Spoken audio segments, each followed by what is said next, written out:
Good morning, guys. Actually, it's probably not morning, it's probably like mid-morning. Welcome back to Sparkman Homestead. My name is Krista. I am going to take you guys outside and show you some fun little discoveries that I actually noticed yesterday. We had been working out of town for about a week. My husband works for a car company and they put on a whole bunch of different car shows. Anyways, they had one in a town that was close to us, but because we were both working really long hours, like I mean 6 a.m. all the way up to, I think by the time we finally got back to our trailer, it was 11 at night. So really long hours. So we decided just to camp out at the racetrack. So we've been gone for about a week. And I came home and I discovered a whole bunch of amazing things.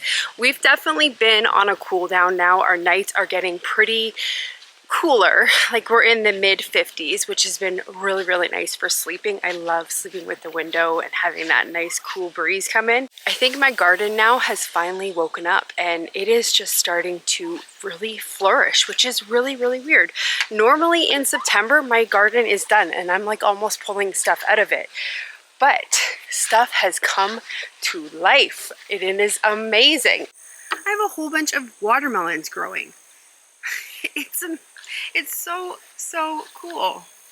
But this over here is the best discovery that I had.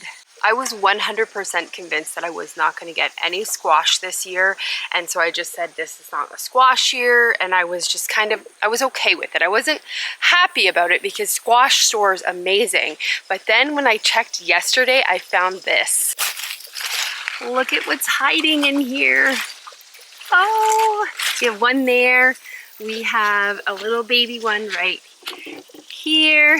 And then there was one more in here. Oh, right here. Right there. That one is a Canadian crookneck squash and it just came to life. Like it was down to nothing and I had just left them there because I didn't have time to pull it out. And it just came back to life, which is so amazing. And then over here on my trellises, I thought my cantaloupe were completely done because they had died back to nothing. But look it, we're gonna get some more cantaloupes. So exciting. So I know, sorry, I gotta turn around so the sun's not in my face. I know that I had mentioned on my last video that my tomatoes were just, I wasn't getting a good harvest. But I don't know if you can see behind me, look at how tall these plants are. They have completely come back to life. Now they are definitely riddled with blight. Like this is blight right here and they definitely are covered with it, but they are also covered in tomatoes, like all over them. It smells so good back here because I've let all my basil go to seed. This is a lemon basil. Oh, and it just smells, it smells amazing. I've pretty much harvested all of my basil for the year. I have a couple plants in my side garden over there that I have been harvesting from still because I still want to be able to have fresh basil. But those ones I've just kind of left for the bees and they are really happy with it. But I just can't get over how many tomatoes I have on here. Now, because we are at the beginning of September, I still have at least 2 months of growing season, fingers crossed, before we get our first frost. So I'm really hoping that all of those will grow nice, big, and red for me. So then maybe I'll be able to replace some of the tomato sauce that I've been using for some of my other recipes. This tomato plant right here in my side garden, I don't know if you can see the size of these tomatoes in here. This was a plant that I had planted with broken stems. So in the back is my main tomato area, and we got a couple of really big storms that ended up breaking some of my branches off of my tomatoes. So what I did is I took the branches, just put them in some water, got them to root, and then I planted them, and now I have this huge tomato bush and I am gonna get a lot more tomatoes off of this. So I need to learn not to get defeated right away. When I'm seeing everybody else with all of their harvests, they're bringing in buckets and baskets full of tomatoes, I need not to stress because it will happen. Like, not always. That's not completely true. Sometimes you just don't get a good harvest. But what I tend to do is I tend to just jump the gun and assume that I'm not going to get something. And then sure enough, it turns around and surprises me. Some of the tomatoes in here, like this one, I can't even get it out. It's just massive. Like, I can't show you guys even how big this one is, but it is probably about 2 hands. 2 of my hands. I think that one's an Abe Lincoln. These ones are some black beauties in here. I love these ones. And I didn't think I was gonna get a green bean harvest, but these are some Blue Lake bush beans, and they are all starting to get little beans on them. So I will get a green bean harvest. And over here, I have my fall garden started, and as you can see, that right there, that's a cabbage moth trying to eat all of my plants. I sprayed it with some dead bug and it works amazing. It's an organic spray that's really, really good for cabbage moths and all of those type of things. So my kale is now coming back to life. I don't know if I was able to rescue my Brussels sprouts that I have in here. I have some small little broccolis and Brussels sprouts in here. I don't know if it's gonna really save them. My broccoli kind of got really attacked. I'm hoping it'll come back. And then this, actually, I probably should pick. This is a bok choy. And that I probably should pick because I don't want this to bolt. So I'm gonna probably pick that today. But yeah, they get at it. Every year I have such high hopes of having a fall garden, like growing all of my broccoli and cauliflower, because it just doesn't do very well in the spring here, just because the cabbage moths are just so bad. But then in the fall, it's the same thing. They're still bad. So it's like, I don't know. I need to maybe cover them, get a solution where I can cover them, or maybe just get the dead bug on it earlier than I have been getting on it. But yesterday I was out here and I harvested a whole bunch of peppers. So we're gonna head inside and I'm actually gonna get supper started. I'm gonna make some beef fajitas tonight because I have so many peppers. But we need to get it marinating so that it can marinate all day. Oh, I wanna also show you guys this. This is one of the reasons I came over here. This right here is my Tabasco plant. It is at least 3 feet tall by probably about 2 feet. It is just massive. And these will all eventually start to turn red. And then this one right here is called a lemon pepper, which is another hot, spicy pepper. So this year I am going to make a hot sauce with those Tabasco peppers and the lemon peppers, but I want to wait until all of them turn color. We have a couple more months until our frost, hopefully. I've heard that some areas actually got a frost a couple nights ago. It got down here, I think it got down to 49. Not even close to being a frost weather, but it got pretty cold one night. I need to come into my garage fridge and grab our peppers for the fajitas, and then I'm also gonna get some plums. My fridge is starting to look full. I went to my local Amish yesterday and picked up this huge box of mixed apples. They're just these apples. I think they're a mix of like Gala and Jonathan apples. So I picked up a huge box of those apples because they were on sale for $12, like a massive big box. So my plan with those apples is to actually make some apple pie filling, but I need to get some apple juice first because the recipe that I actually use calls for apple juice in it. And I'm waiting for my Azure to come in because the apple juice that I love, it is such a delicious apple juice. It's coming in on that order and I don't get it for 2 more weeks. So those apples will be perfectly fine in the fridge. They store really, really well. So I'm just gonna leave them in there until I pick up my Azure stuff. So got my peppers. This is a basket full. Look at the size of these peppers. These ones are a golden California wonder pepper and they just get ginormous. Love them. I also got a couple more of my Jimmy Nadero peppers and we're gonna put those in there as well because that's a nice sweet pepper. I also grabbed my bag of plums from the fridge. These I picked probably about 2 months ago, and I picked them green. And the person at the orchard told me, leave them in your fridge and they will turn, and they are now beautiful and ready to use. So we're gonna make a plum jam today. I was gonna end up making a plum sauce because we really love to have a plum sauce just to dip like egg rolls in or just like make a pork in. But I decided to make a plum jam because it's more kind of versatile. I can make a plum sauce if I need it with the plum jam, and I can also use the plum jam as just like a coating on some pork, or I can make like a plum jam bread because I know I can get more uses out of a plum jam versus just making just a plum sauce, because the plum sauce has some seasoning in it that would not taste so good in a bread. So we have a couple of projects to get done today. The other thing I actually need to get done is I have recently run out of my all-purpose seasoning. This is some seasoning that I make that I really do honestly put on everything. I put it on my eggs, I put it on any type of meat that I'm cooking. It's just my all-purpose, and I've recently run out. So we need to get that made together as well.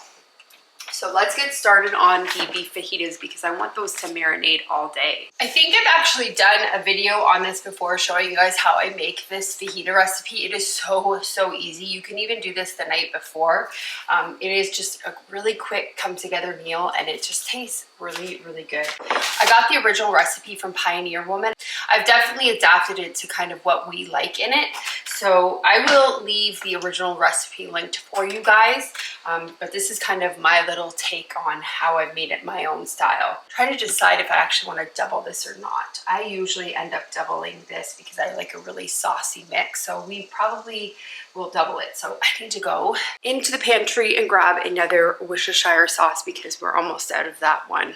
With having a stocked pantry, like last night when I picked those peppers, I decided I wanted to have a fajita, and I am almost out of Worcestershire sauce. So it's just really nice having that just available back there. That is one of the reasons why I have such a big pantry, is because I honestly don't like running to the store when I need something.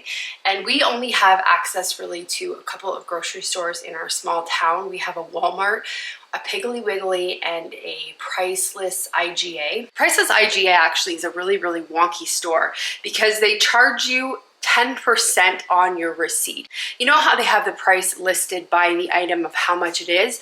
Well, that's not how much you pay. They actually add 10% on top of that at the till. It's not really a hidden cost, but I don't like to do my own calculations. I like to see how much is there, and that's how much I'm gonna pay.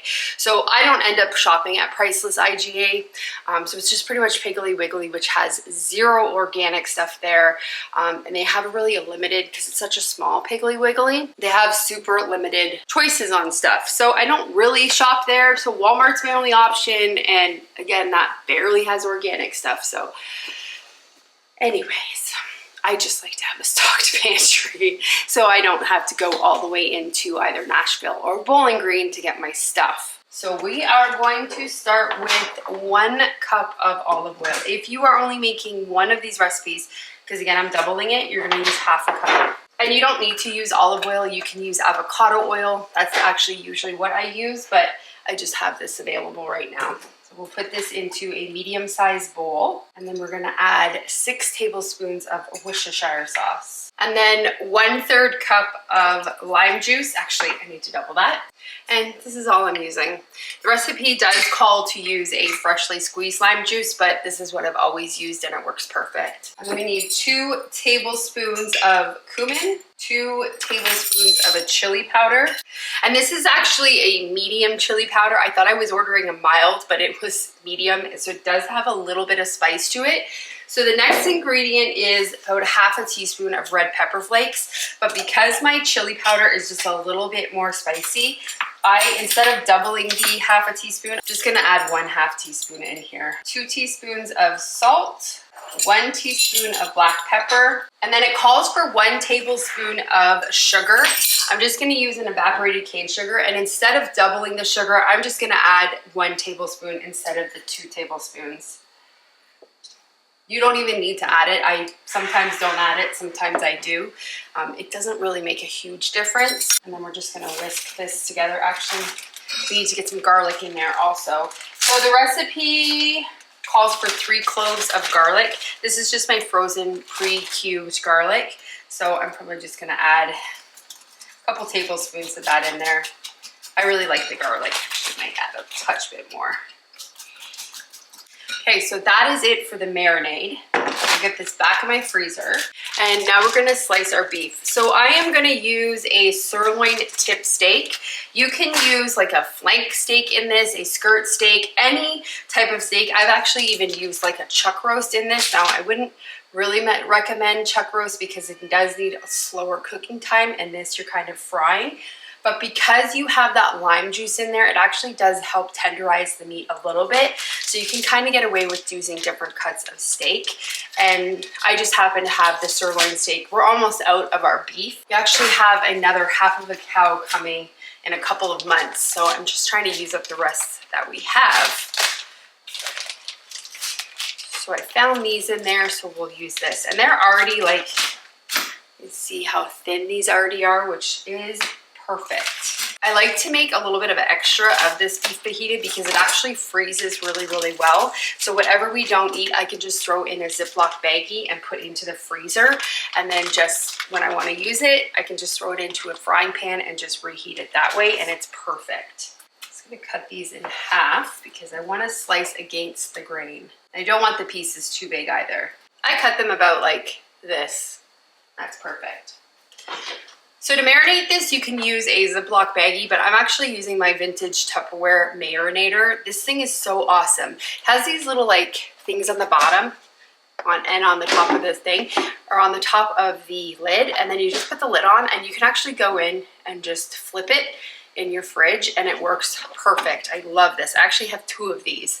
If you can find them at like an estate sale or garage sale, highly recommend it. I'm not a fan of plastic, but I would rather use this than a Ziploc baggie because I can just wash this. So we're gonna use this, save a baggie. Guys, I wasn't even gonna film today. I had a little bit of a mishap with the tea the other day. I went to go and make a really hot tea. My throat was bugging me one night and I made a tea and I put it in my Yeti cup, and then I went to go and take a sip and it splashed up, burnt my lip, burnt my tongue, burnt the inside of my mouth. And my lip is slowly healing, but it is definitely an obvious thing on my lip. And I was like, I don't really want to film until it's healed up. But then I thought, you know what? It doesn't matter. Life happens. Sometimes things like that happen. So I just thought I'm going to film anyways, and it is what it is. But it is healing. I've been putting lots of like olive oil and stuff on it to kind of help heal the burn.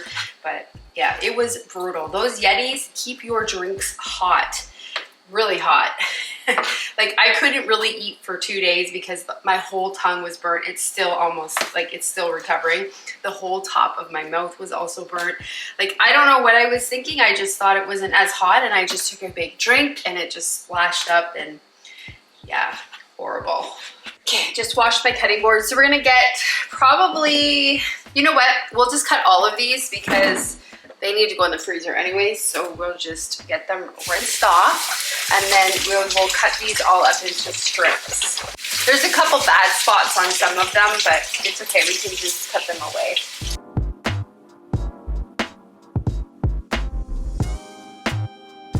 Right, we got this big bowl of peppers all chopped up. So what I'm gonna do is put some of them in this fajita recipe. I'm actually gonna eat some fresh for lunch. I bought this, this dill dip from Azure Standard. It's just this. I think what I'm gonna do is make some of that dip, have some of these chopped peppers with some of it, and some baby carrots and some cucumbers, and that's gonna be my lunch because I'm kind of craving that. So I've got them cut up. We're gonna add some to here, like a good mix. I usually like to use like a green pepper in here too, about that to that. Because again, I make more than we usually typically need. Now, I normally, if you watch any of my cooking videos, know that I normally do not add onions to anything, but I have been cutting them very large and putting them in, and that way Steven can pick them out, because honestly, onions just add so much flavor. He is not a fan of the texture of them. He doesn't mind the taste. So I just cut them up really big, and then that way he is able to actually pick the onions out when he goes to eat them. And now we're just gonna toss this all together. Make sure the meat and the peppers are all mixed up. Our marinade, just give it another little whisk. And then pour it on here. I like to get every last bit, so I always use a spatula. And we'll just toss this all together. Just gonna wash my hands first. Okay, we'll put the lid on it. Make sure it's good and sealed. We don't want any leakage. And now, I'm just gonna shake it. Let's make sure it got all covered up. Yep, it's good and combined. Let's put the lid back on. Just gonna wipe any of the stuff that got on it. Okay, and then we'll put this in the fridge, and it's good to marinate usually for, I would say, at least a couple of hours. You really want that lime juice and the chili powder and all that seasoning to get into the meat and the peppers. So overnight, definitely preferred. If not, this is probably gonna be in here for maybe about 4, it's almost noon now. So probably about 5 hours this will be in here.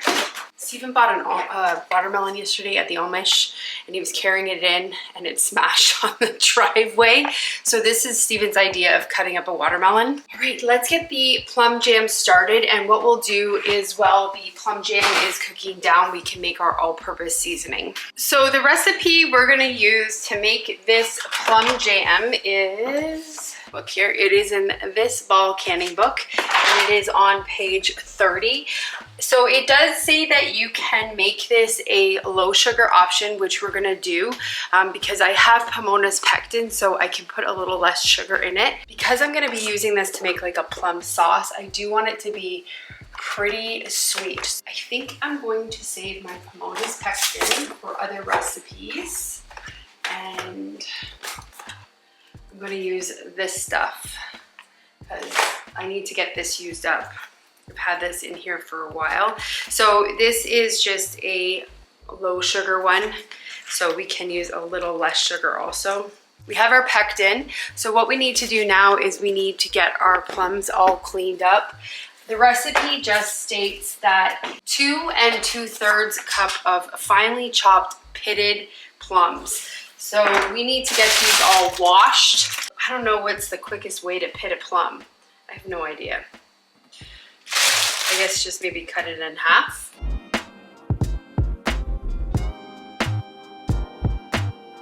I might have almost double, so we may end up doubling this recipe. It's a knife. I'm just gonna use a little knife, and then I guess we'll just maybe like cut around the pit and then try to pull it off. It says to finely chop them, so it doesn't matter if we like destroy them trying to get the pit out.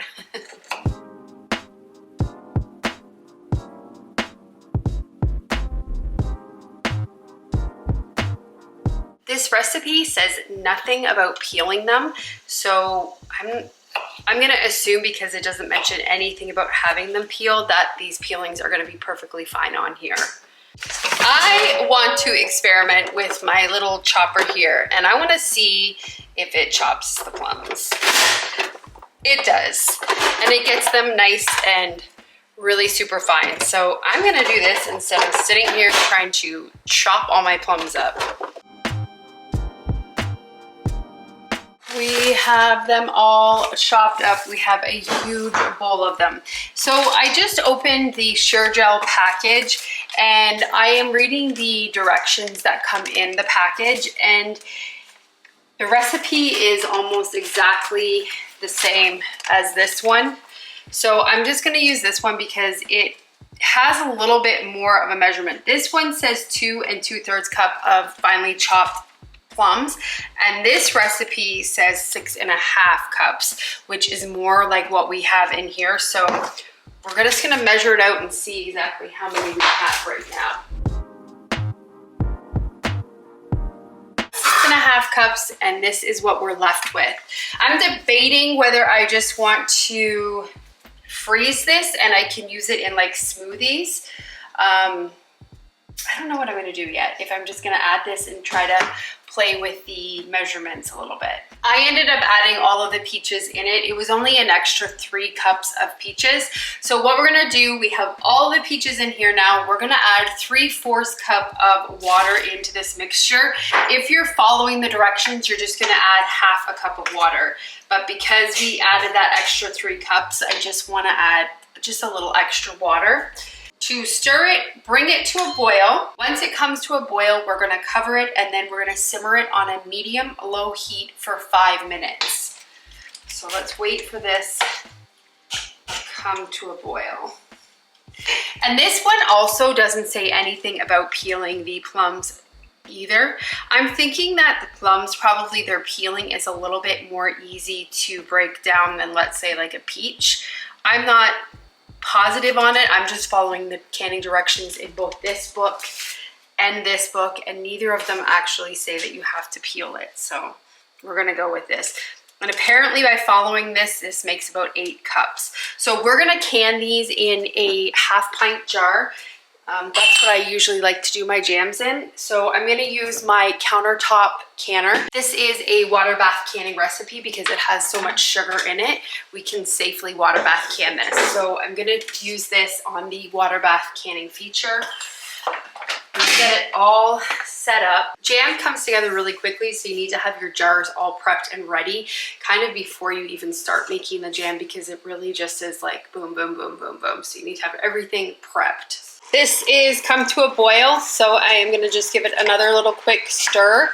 Just kind of scrape this stuff off the sides. We're gonna cover it, and then we're gonna turn it on to about a medium-low and set the timer for 5 minutes. So I'm just getting my pressure can, or my water bath canner. This is actually, could use it as both, but we're doing water bath. So I have my jars in here. Okay, so the book says to can it for 10 minutes, and this says 10 minutes also. So we'll do 10 minutes. So water bath canning, and 10 minutes. And so we have the jars in. This will just get the jars warmed up for us. And because we're water bath canning, we have to leave the regulator valve off of it. So I will put that aside. Right, one thing we're gonna do while that is boiling is we are gonna get our sugar all measured out. This is just my bulk sugar. So the recipe calls for 4.5 cups of sugar. We'll probably end up putting in maybe 5.5. I'm just gonna add an extra cup of sugar just because we have those extra plums. One thing that you cannot do when you're using this type of pectin is mess with the sugar as far as like reducing it. You have to use what the guideline is for the sugar. It actually says in here in bold highlighted, do not reduce the sugar in this recipe as it will result in failures. So by me adding sugar, it is completely fine to do that. Combine a 1/4 cup of sugar from the measured amount and 1 package of Sure gel. Mine's probably not going to set up perfect because I put more plums in it. We're going to use that as like a sauce anyways. If I'm using it in like a bread recipe, that's perfectly fine to have it saucy. If I'm using it as a marinade, again, fine. I'm probably not going to use this as like a traditional jam. I probably won't put it on bread, so I'm okay if it doesn't set up perfectly. So we're just gonna mix this pectin in with this 1/4 cup of sugar that we just took out. All right, this is done boiling for the 5 minutes. So we're gonna add in this sugar pectin mixture.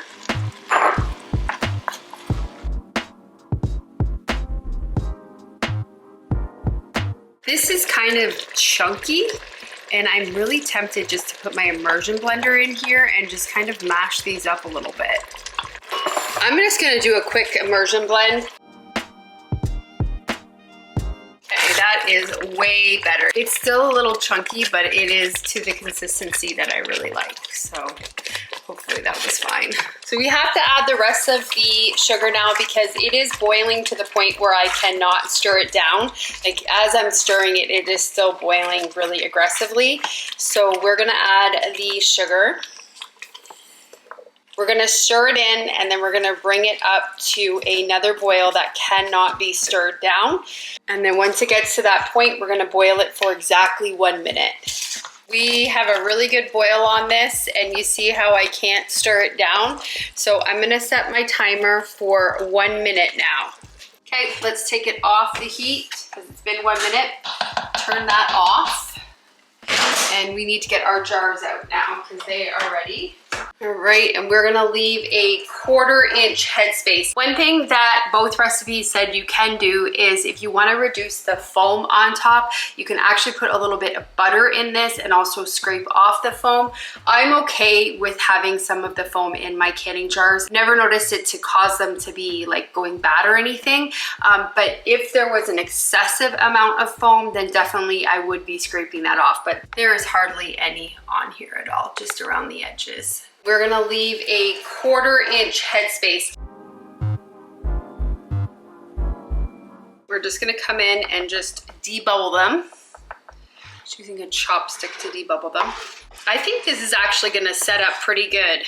I tried a little bit because we had a little bit extra that didn't fit in the jar and it is really, really good. And look at the color. It is just beautiful. So beautiful. I'm excited to make a plum sauce with this. And now I really want to make like a bread. I'm thinking I'm going to use my pumpkin bread recipe. And instead of putting in the pumpkin, I'm thinking about putting in some of this plum jam. I think that would be really, really delicious. Okay, and then we want to make sure that we are cleaning the tops really, really good because this is really sticky. This is also a really good way to check and make sure that your jars have no chips or cracks on them. Let's get our lids on here. And we're gonna put our rings on to fingertip tight. And we'll get these put into our water bath canner. I was able to fit a certain amount of jars in here without the lids on, and now it's just getting a little finicky now that they have their rings on. I'm trying to fit all of these jars back in here. I don't think this jar is gonna get in here. We'll have an extra one for the fridge. Okay, we will get our lid back on. Right, and these are gonna go for 10 minutes. After 10 minutes, it's gonna beep, do its thing, wait 5 minutes, and then we'll take them out. So while that is coming back up to temperature and they're gonna water bath, we're gonna get our seasoning all made. We should have enough time in between to do that. To make my all-purpose seasoning, I don't really have a set recipe for it. I just kind of throw stuff together in a bowl. But I will try to give you guys measurements. This cabinet in here is just kind of where I keep all of my overstock spices. I just keep them in half-gallon jars. So I'm just grabbing onion powder, some garlic powder, some smoked paprika. I also like ground mustard in it. I like pepper. And then I think that's about it. Let's see what else jumps out at me. Kind of make it different every time, but those are kind of my go-to stuff. I think that's good. I think we'll say that that is good for that. Okay, let's bring these in. Oh, I need to get my big bucket of salt too. To get started, I am gonna get a sieve because some of my garlic powder and onion powder is a little bit clumpy. So we're gonna start with a 1/4 cup of onion powder. See how my onion powder is all totally clumpy? It's like rock hard. I have this little coffee grinder that I use as a spice grinder and it works great for my onion powder. And then we're gonna use a 1/4 cup of garlic powder, do a 1/4 cup of salt, 1/4 cup of smoked paprika, a little bit less than a 1/4 cup of ground mustard, and then I'd say a couple of tablespoons of black pepper. While I had everything out, I decided to top up my little spice containers that I have in here. So I just keep like 4-ounce mason jars of all of my spices in here, and then more up there and more up there. This is honestly stuff that I use almost on a daily basis. I love to add flavor. Well, not a daily basis. Some of the stuff I don't use. Like some of the stuff over here is just really like specialty stuff. Some of it's like for like Indian dishes, Asian dishes, just a different assortment. Some of it's like dips and stuff. So a lot of it though is stuff that I use really on a daily basis. I just love to add seasoning to everything. Have it all added together in the bowl. And then this is just, I reuse like a peanut butter jar, and this is just what I keep this in. Stir this up first, get it all incorporated. Put the lid on, give it another little shake. There we go. So I ended up using all of my all-purpose seasoning. I put a chuck roast in the smoker, and we just put this all over the chuck roast, and we smoked it for, I think it was in there for 6 hours, and it was amazing. It's called the poor man's brisket because chuck roast is a way cheaper cut than a brisket. So I just lathered this all over it, and it was so good. When I want to make a roasted potato, I take my canned potatoes, just rinse them really good, cut them into little pieces, and then I put this with a little bit of butter and olive oil all over the potatoes, and then I roast them at 400 degrees for about maybe 30 minutes until they get crispy. Amazing. It's just kind of my go-to seasoning for everything. I really like to have it on hand. It's my most used spice for sure. So we are gonna wait for this. This has 4 more minutes. After the 4 minutes, we'll come back and we will get them all put on the towel, and we're gonna let them rest for 24 hours just to make sure that they've sealed and everything's good, and then we'll wash them and stuff. But I'll be back once that canner beeps. I'm waiting for that water bath canner to come down and do its little rest time. In the meantime, I'm gonna make my dill dip for my peppers. So I will show you guys how I make it. It is so simple. You could do this with the dill dip, and you can also do it with the onion soup mix. Makes a really good chip dip or veggie dip. So I'm probably gonna use about a 1/4 cup of sour cream, just using the Nancy stuff. Love this stuff. And then probably use the same amount of mayonnaise. I normally make my own mayonnaise because we have so many eggs, but recently I've processed some of my old laying hens, and I accidentally processed some of my very active laying hens. So we're down to about 1 egg a day right now, which is, we went from about 8 to 1. Also, the chickens are molting, so that doesn't help the situation at all. But anyways, I normally make my own. Because we are so short on eggs right now, I'm just buying this stuff from Costco. So we're just gonna mix these 2 things together. And then we're probably gonna add about 1 to 2 tablespoons of this dill dip. And this is just the stuff that I'm using. This is really good also if you put this on top of some fish. Really, really, really good. So we actually have one that fell down in the canning process. So I'm thinking that that one probably will not seal, but we'll see anyways. Hopefully it will.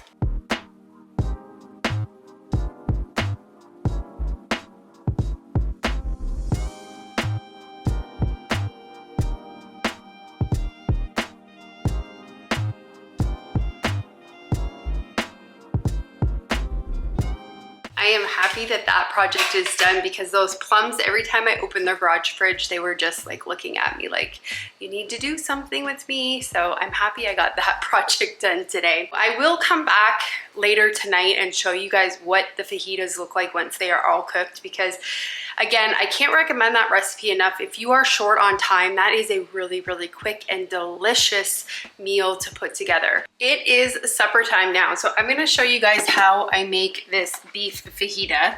So it's been sitting in the fridge for probably, I don't know, 4 hours. I would say for this amount, definitely use a bigger frying pan, but we're gonna try to fit it in this one and probably make a mess.